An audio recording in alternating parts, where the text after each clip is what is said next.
Proyekto Helmo.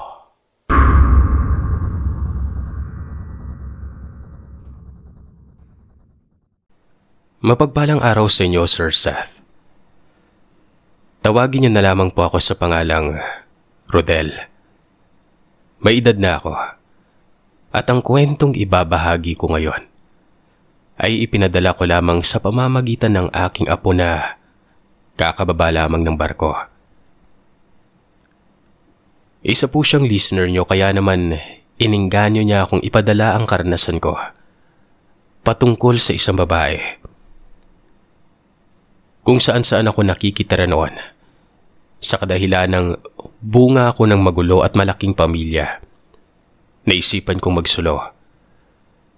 Siguro nung kabinataan ko ay matatawag mo ng palaboy at halos malaking parte na ata ng Luzon at Visayas ang napupuntahan ko. Makahanap lamang ng pagkakakitaan. Hanggang sa hindi ko namalayan, Sir Seth, na unti-unti na ako nagkakaedad. Hanggang sa makasanayan ko yung ganong klaseng setup o trabaho, Sir Seth. Bali ang ginagawa ko, kunwari ay magkaroon ako ng katrabaho dito sa lugar na ito. Tapos itong mga katrabaho ko ay magiging kaibigan ko at may kakilala sila o sila mismo ang may mga alam na kasunod na racket. Kukunin ko yan kahit malayo at maliit ang kita. Basta may matutulugan ako o kung ano. Kung minsan pa nga, kahit sa tabi lamang ako ng kulungan ng mga hayop o kamalig, ayos na.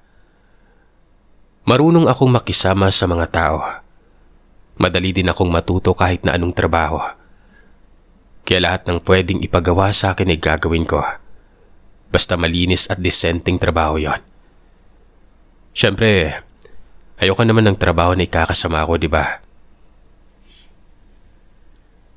Ngayon, Sir Seth, dito na papasok ang hindi ko maintindihang pangyayari sa buhay ko. Yung mga nasabi ko kanina, oo, totoo yung mga yan base sa karanasan ko. Pero hindi ko ibinigay lahat ng detalye na konektado sa karanasan ko na ito.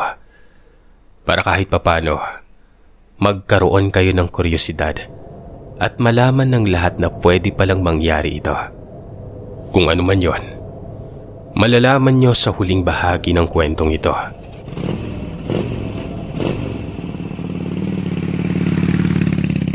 Napunta ako noon sa sakahan na pagmamay-ari ng isang asyendero. Gaya ng ibang sender mo, pakyawan ang mga ganito kaya hakot-hakot lamang sa mga tao at arawan ng bayad nun.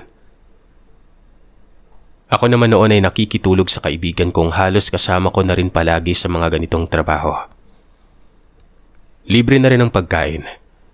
Simpleng almusal sa umaga. Pagkatapos ay yung mabigat sa tiyan ang pagkain sa tanghali. Sa ika-4 na araw namin doon, gawa ng 5 araw ang inabot namin. Napansin ko ang isang babaeng ito na ayon sa kaibigan ko ay serbidora ng may-ari ng sakahan. Tinanong ko siya, "Pare, sino yung babaeng yan? Parang ang bango ah." Naalala ko pa noon na sinabi ko, "Paring Rodel, ano ka ba? Si Nene yan. Ilang araw na nga yang nagsiserve dito. Ngayon mo lang napansin. Noong nakaraang araw ko pa yung nakikitang nagpapapansin sa'yo eh." Sabi naman itong kaibigan ko na tawagin na lamang nating Makoy. Napatanong ako sa sarili ko noon. Aba, bakit ngayon ko lang to napansin? Makinis, Sir Seth. Tapos kahit nakasuot ng duster, talaga makikita mo sa hubog ng katawan niya na balingkinita nito. Hindi ko nga napansin na siya yung nag-abot sa amin ni Makoy ng pagkain nun. Ewan ko, lagi naman daw nagsaserve pero hindi ko talaga napapansin eh. Baka sa pagod o ano. Natapos ang tanghalian, maghapon kong hinahanap si Nene. Nakikita ko ito na paminsan-minsan ay dumadaan. Tapos kapag nagkakatama ang tingin namin ay kinakawayan ko ito. Tapos ay ngumingiti naman siya sa bayhawi ng buhok niya. Napaisip ako, nako, baka type niya rin ako. Di ba nga sabi ni Makoy, nagpapapansin daw sa akin. Subali, masasabi ko naman sir na hindi naman ganun kakagandahan si Nene. Sa totoo lang, hindi naman siya yung tipong kapansin-pansin ng mga ibang trabahador doon. Mas napapansin pa nga nila yung isang nagsisilbi din kasi maputi ito. Mahilig lamang siguro sila sa mapuputi, mga ganon.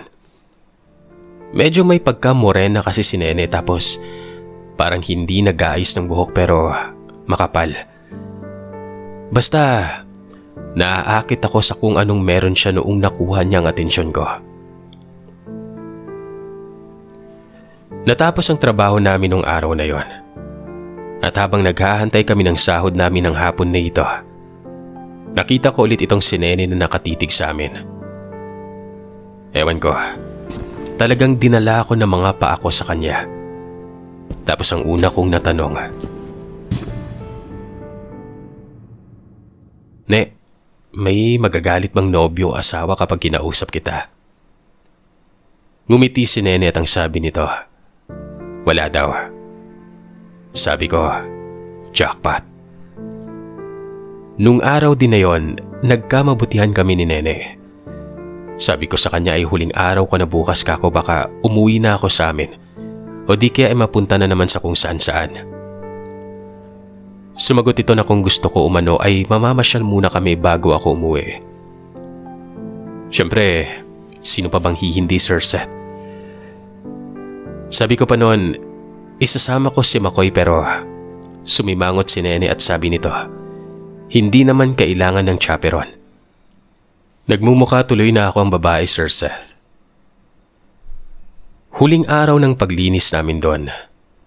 May isang gabi pa ako para matulog kila Makoy bago ako lilipat sa isa ko pang kaibigan na nangangailangan ng karagdagang trabahador. Pagkatapos ng araw na yun ay nagpaalam ako kay Makoy na mamamasyal lamang saglit. At nang magtanong ito kung sino ang kasama ko, hindi ko magawang sabihin na si Nene. Para bang may pumipigil sa akin o may nagdidikta sa akin na isekreto na muna ito. Nung hapon na yun hanggang sa magabi, para bang napakahaba na lahat ata na pwedeng gawin namin ni Nene. Maliban sa, alam mo niya, nagawa namin. Kagaya ng pamamasyal,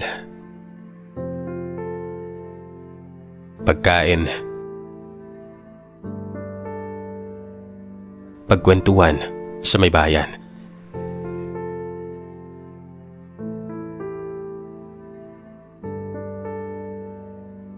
Inabot kami ng gabi na umabot sa puntong naghantay kami ng swerteng biyahe pabalik at nilakad na lamang namin hanggang sa makarating sa lugar na uuwian niya. Medyo nalungkot ako ng gabing yon, lalo na noong hinatid ko si Nene sa bahay nila. Napansin ko na walang katao-tao. Tinanong ko kung nasaan ang mga magulang niya at ang sabi lamang niya ay nasa Ibayo. Nauuwi naman ang mga ito kapag may oras. Niyakap ako ni Nene bago ito nagsara ng pintuan at nagpaalam. Nakabagsak ang balikat ko habang pauwi noon, Sir Seth. Para akong nalugi dahil sa medyo may kalayuan ang sunod kong trabaho pero wala eh. Nung gabi na yon, hindi din ako makatulog. Ginulo ko itong si Makoy. Nag-inuman kami ng nag-inuman pero hindi ko pa rin masabi sa kanyang dinadala ko. Hanggang sa wala na talagang tulugang yon. Madaling araw na, naligo na lamang ako at bumayahe papunta sa isa ko pang kaibigan na tawagin na lamang nating Nato.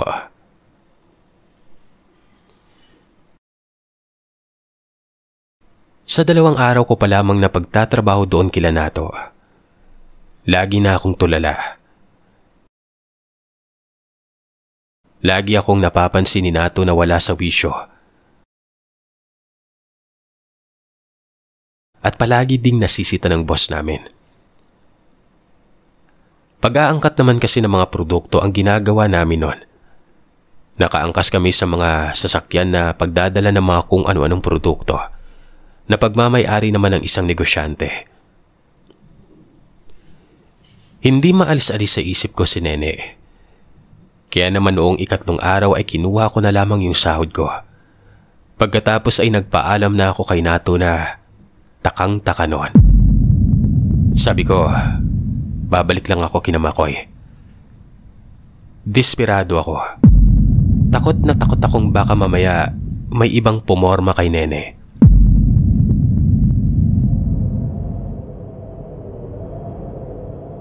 Pagkarating ko doon at pagkakita sa akin ni Nene, tila ba hindi nagulat ang babae at ang sabi nito, alam niya umanong babalik ako doon.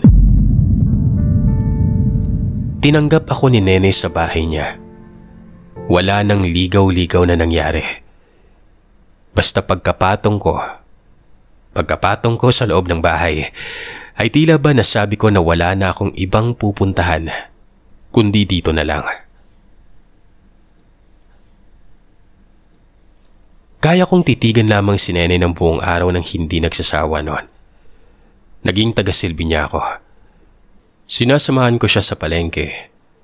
At bukod sa pagtatrabaho ni Nene sa may hasyendero, ay nag-aalaga din ito ng baboy na ako na ang nag-alaga mula nang pumunta ako sa kanya. Pero syempre Sir Seth, may mga kakaibang bagay akong mga napapansin o hindi maipaliwanag sa mga panahong naglagi ako doon. Isang gabi, nagising ako na wala sa tabi ko si Nene. Gawa ng yung bahay ay gawa lamang sa hinabing mga kawayan noon. Nakita ko na sa may labas ng kwarto namin ay may bukas na gasera. Umalulong ang mga aso at nagwawalaan ang mga baboy noon.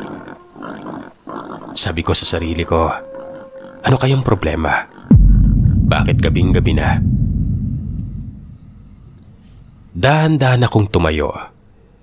Medyo masakit ang ulo ko na hindi ko maipaliwanag. Bumangon ako. Sinilip ko ang labas ng kwarto. At dito Sir Seth, nakita ko si Nene noon. Nakaharap ito sa nagkukumpulang mga kandila na, kung hindi ako nagkakamali, ay mga kandilang ginawa lamang niya gamit ang mga gamit ng mga sperma sa kung saan-saan niya pinupulot. Nakaluhod dito.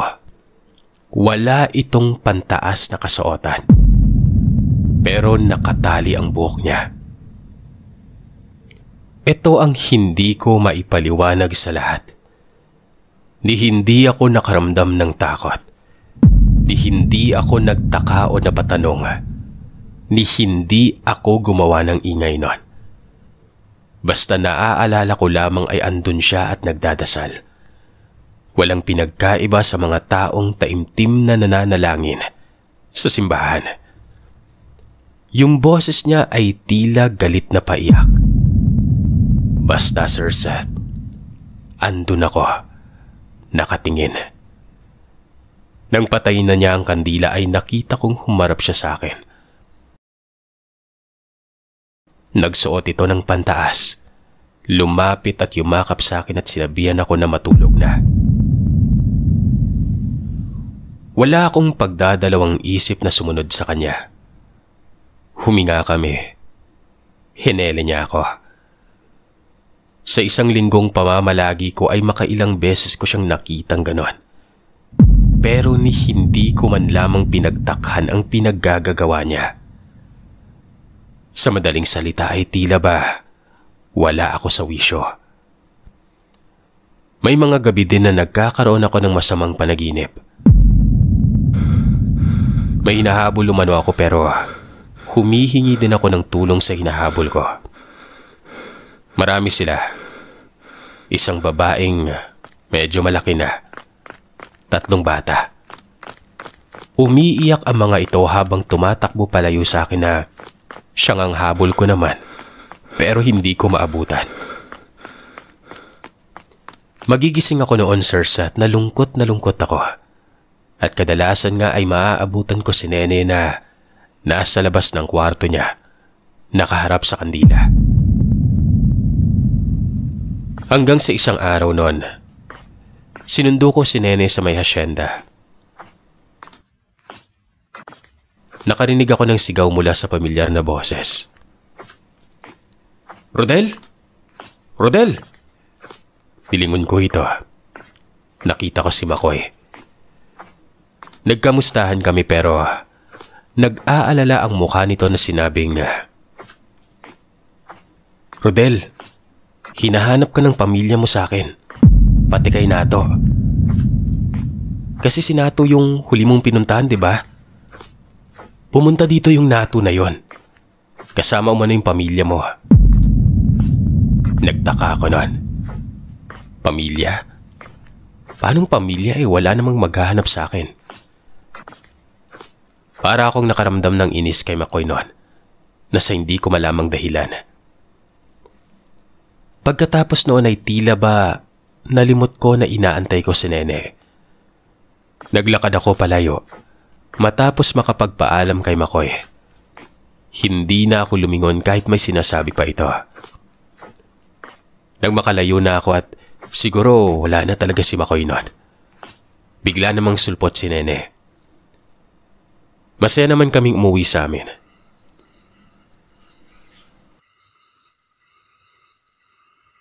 Makalipas pa ang mga araw ay unti-unti nang bumibigat ang pakiramdam ko. Naramdaman ko ang pangangayayat at madalas akong walang gana sa pagkain. Nakita ko namang nag-aalala si Nene. Pero kahit anong lutuin namin o ihain ay napakabilis kong mabusog. Dito ko din napansin na marunong din palang maglaga ng kung ano-anong halamang gamot ang nobya ko. Madalas niya akong pagkuluan at punasan ng mga langis-langis noon. Tapos ito pa. Napapadalas ko na rin siyang nagigisingan na nakaharap sa may kandila. Dati kasi minsanan lang pero halos gabi-gabi na niya itong ginagawa. Hanggang sa isang araw, sa dinami-daming beses ko siyang naakto ang ginagawa yon. Doon lamang ako napatanong kung ano at bakit niya ginagawa ang pagdadasal sa may kandila ng walang saplot. Tila nagulat si Nene sa tinanong ko. Hindi din niya masabi sa akin. Pero narinig ko na nagsalita siya ng para dito. At ang kasunod na mga kataga ay hindi ko na maintindihan. At nang maramdaman kong hinihipan niya ako sa tenga nun, nawala na ang interes ko sa tanong na yon. Makalipas ang ilang araw, hirap na akong bumangon. Nakikita ko sa mukha ni Nene yung awa niya sa akin. Ilang beses kong sinabi sa kanya na magpapatingin kami sa doktor pero kampante siya sa sinasagot niya. Wala umanong maitutulong ang doktor sa problema o dinadala ko. Muli ay pinainom niya na naman ako ng mga nilaga niyang halamang ugat. Nakakaramdam ako ng ginhawa pero panandalian lamang yon. Ilang araw pang lumipas. Palagi na lamang akong tulog. Dumilat na lamang ako isang umaga na katabi ko na si Makoy. Napatanong pa ako kung anong ginagawa niya doon at kung paano niya nalaman na nandun ako. Sabi niya, si Nene daw mismo ang nagsabi. Hinanap ko si Nene at ang sabi ni Makoy, saglit daw na namundok para sunduin ang kanyang mga magulang para humingi ng tulong ukol sa kalagayan ko. At ang kasunod na sinabi ni Makoy ay ang mas lalong nagpalito sa akin at sa kalagayan ko noon. Pare, ang sabi ni Nene, pag nanumbalik ka na daw sa normal at dati mong gawi bago mo siya makilala, dadalhin ko daw dito ang mag-iina mo. Gulat na gulat ako noon. Mag-iina? Ano? May pamilya ako? Ito ang nasabi ko kanina sa simula, Sir Seth, na may mga detalye akong hindi na ibahagi o nasabi agad. At ito yon. Lagalag man ako sa trabaho ay dahil may rason ako. Para sa mag-iina ko yon. Meron akong asawa, si Lita. Totoo niyang pangalan nito. May 3 kaming anak na 1 babae at 2 lalaki. Ayon kay Makoy, alam nilang ang pagkakayod ko ay dahil sa mag-iina ko. Lahat ng mga kinikita ko ay pinapadala ko at napupunta sa kanila. Wala namang kaalam-alam si Makoy sa nangyari sa akin matapos ang huling gabi naming magkasama, di ba? Ni minsan, hindi din umano ako nagkaroon ng interes sa ibang babae dahil bukang bibig ko palagi ang misis ko at ang mga anak ko. Kaya nga nagtataka siya nang mapansin ko si Nene na ginawa niya pang biro na. Na kung tutuusin umano, mas mukha nang may anak si Nene kaysa sa maganda kong misis. Maski si Nato ay nagtaka din at ilang beses nga itong hinanap. Kinutuban na nga noon si Lita na baka meron nga akong babae pero malay ko ba, Sir Seth? Matapos ko talaga makita si Nene ay nalimot ko nang may pamilya ako. Malinaw ko lamang na walang sinabi si Nene kung paano niya ako ginayuma. Kung sa pagkain ba o sa dasal o kung ano pa. Pwede din namang sa mga kasuotan. Basta ang alam ko ay konektado sa may kandilang yon. Noong puntahan ni Nene si Makoy, nasabi nito na doon nga ako nakatira at hindi maganda ang kalagayan ko. Nagalit pa si Makoy kay Nene sa kadahilan ng bakit ako nagkaganon. Bakit inabot pa sa puntong parang mamamatay na ako bago pa nito sinabi.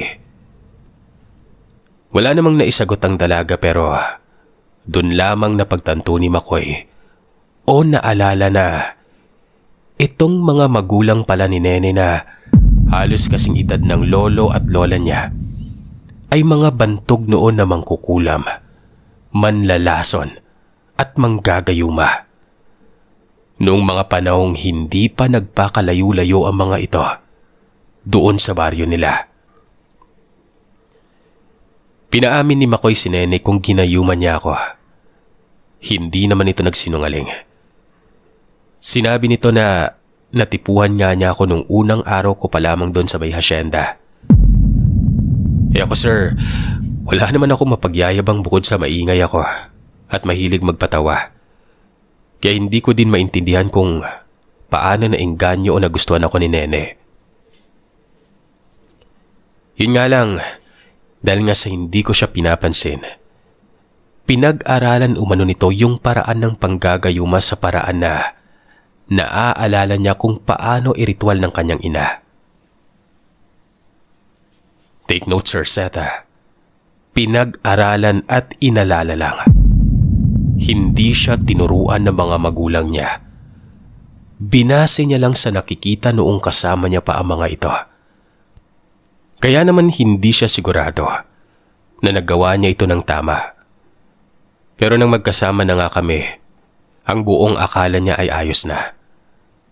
Yun pala, may kulang umali sa ritual na hindi niya alam. Kaya naman iba ang bumalik sa sarili ko mismong pangangatawan. Ako na ang kinulam o nagayuma. Ako pa ang nakarma o naargabyado. Tinigil ni Nene ang ritual na ginagawa gabi-gabi.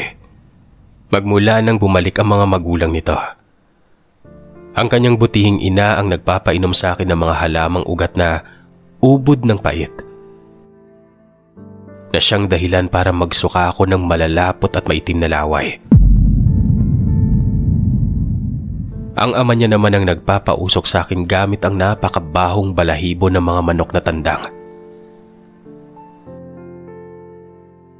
Habang lumilipas sa mga araw na unti-unti akong nanumbalik ng lakas, ay unti-unting nawawala ang pagtingin ko kay Nene.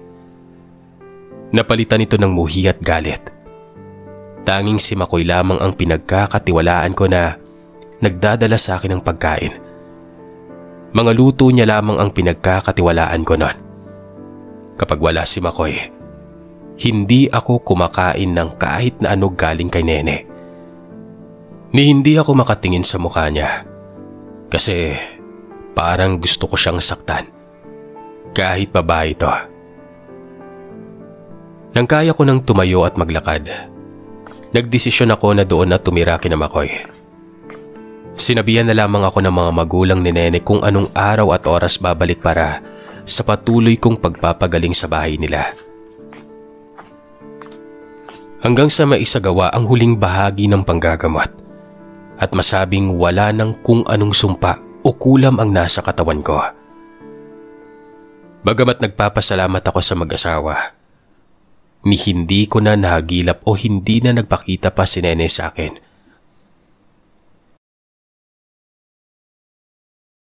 Nung nagkita kami ni Lita at ng mga anak ko, grabe yung iyak ko at paghingi ng tawad sa kanila kahit wala akong kasalanan. Naiintindihan naman nila ito. Hindi pa dito natapos ang panggagamot para makasigurado. Dinala pa ako sa isang Ceruano. May binaklas sa akin na kung ano nun. Lahat ng dala kong damit na nanggaling kila Nene ay pinasunog. At yung binaklas umano sa pagkatao ko sa katawan ay para kung may naiwan man akong kung ano doon sa bahay ng babaeng ito, ay mapuputol ang ugnayan ko doon at hindi na ako mabalikan pa o kung ano. Gaya ng iba, inalok ako kung babalikan ng sakit si Nene. Dahil hindi lamang gayuma ang ginawa sa akin kundi pati pangungulam.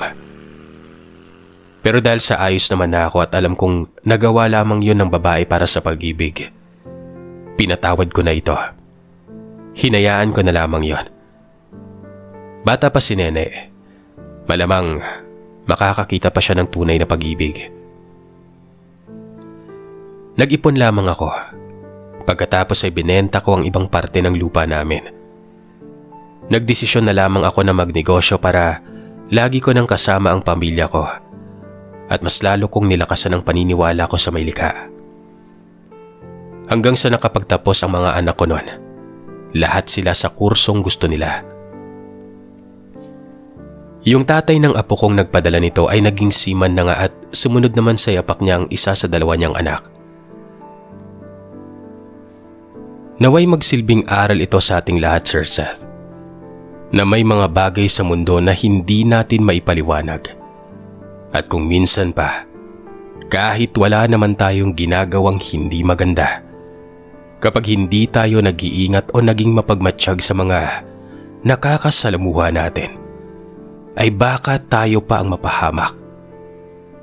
Hindi lamang ito yung tipo ng aral na patungkol sa kababalaghan, pati na rin sa normal na pakikisalamuha natin sa mga tao sa araw-araw. Mga kagiliw, bago natin tapusin ang kwentong ito, isama natin sa ating mga dasal ang namayapang Lolo Rodel. Umanaw ito noong Oktubre ayon sa sender natin na apo niya. Maraming salamat po.